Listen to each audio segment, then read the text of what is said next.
Hello বন্ধুরা, আসসালামু আলাইকুম। আপনাদের সকলকে জানাই শুভেচ্ছা এবং অভিনন্দন। খাম্বার মাথায় একটি লাল পতাকা। আজকের প্রতিযোগিতা হলো ওই পতাকাটা কে নিয়ে পানিতে পড়তে পারে।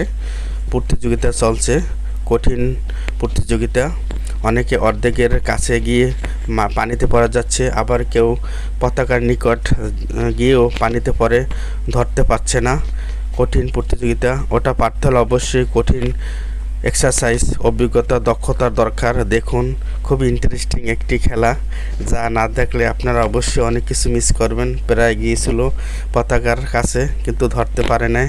দেখুন ভাইয়ের বন্ধুরা, এখন আপনাদের সামনে যে সুন্দর একটি প্রতিযোগিতা চলছে, অবশ্যই আপনারা মনোযোগ সহকারে এটি দেখতে আছেন। অবশ্যই কেউ না কেউ এই পতাকাটা নিয়ে পানিতে পড়তে পারবে। অবশ্যই এটা চীনের একটি কঠিন প্রতিযোগিতার খেলা। অবশ্যই